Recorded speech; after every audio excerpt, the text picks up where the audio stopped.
महज 19 साल की अंकिता भंडारी जो उत्तराखंड के एक रिजॉर्ट में रिसेप्शनिस्ट का काम करती है। रिजॉर्ट के मालिक और मैनेजर अंकिता भंडारी को वेश्यावृत्ति में जाने के लिए कहते और दबाव बनाते हैं। फिर एक रात रिजॉर्ट के 2 मैनेजर और मालिक अंकिता के साथ बाहर घूमने जाते हैं और उसके बाद 19 साल की अंकिता भंडारी लापता हो जाती है। लापता होने के बाद रिजॉर्ट का मालिक ही अंकिता की गुमशुदगी की रिपोर्ट दर्ज करवाता है और अंत में ये मालिक ही अंकिता भंडारी की हत्या में मुख्य कातिल पाया जाता है। ये किसी नॉवल की कोई कहानी नहीं बल्कि उत्तराखंड के ऋषिकेश में घटित हुए एक मर्डर केस का मामला है। मर्डर अंकिता भंडारी का। अंकिता भंडारी जिसकी लाश 24 सितंबर 2022 के दिन उत्तराखंड की चीला नदी से खोजी गई।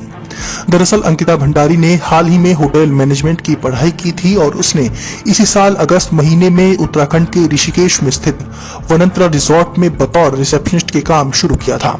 लेकिन रिजॉर्ट का मालिक और 2 मैनेजर अंकिता को रिजॉर्ट में आने वाले वीआईपी गेस्ट के साथ संबंध बनाने के लिए दबाव बना रहे थे।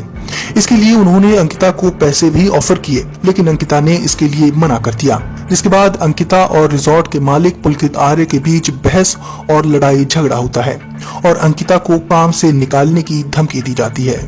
पुलिस के मुताबिक 18 सितंबर के दिन होटल का मालिक पुलकित, मैनेजर सौरभ भास्कर और अंकित गुप्त अंकिता भंडारी के साथ रात 8 बजे के करीब रिजॉर्ट के बाहर जाते हैं, लेकिन पौने 11 बजे के करीब सिर्फ 3 लोग ही रिजॉर्ट वापस आते हैं और इनके साथ अंकिता भंडारी नहीं होती हैं। इस बात की पुष्टि होटल के एक स्टाफ ने कुछ इस तरह से की।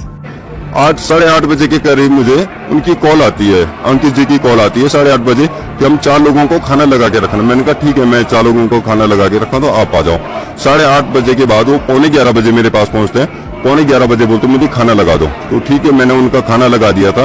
मैडम का खाना अंकित जी आए थे, अंकित जी ने कहा मैं मैडम का खाना देके आता हूँ। मैंने उसको बोला, मैंने कहा तुम क्यों देते हो खाना, वो दे देगा, सर्विस वाला है हमारे पास, तुम क्यों जा रहे हो। तो उसने कहा कोई बात नहीं, हमारा खाना लगा देगा। ये बात बोल के वो चले गए, वो मैडम का खाना ले गया, वो उसका ले गया। तो फिर अब इसी बात को सारे वो करके लोग सो गए सब। सुबह उठ के पता चलता है 8:30 बजे की मैडम अपने रूम में नहीं। तभी मैं रूम में जाता हूँ, उसके तो रूम में देखता हूँ तो उसका खाना वहीं पे पड़ा है, उसके बैग और पैसे वगैरह जो भी पर्सनल चीजें है, डॉक्यूमेंट वगैरह सब वहीं पे पड़ा है। दरअसल जब ये तीनों अंकिता भंडारी के साथ 18 सितंबर की रात बाहर निकले तो ये चीला नदी पर गए, जहां रास्ते में इन्होंने फास्ट फूड खाया और लड़कों ने शराब भी पी। नदी के पुल पर जाने के बाद भी अंकिता और रिजॉर्ट के मालिक पुलकित के बीच फिर से बहस हुई और उसने अंकिता भंडारी को नदी में धक्का दे दिया।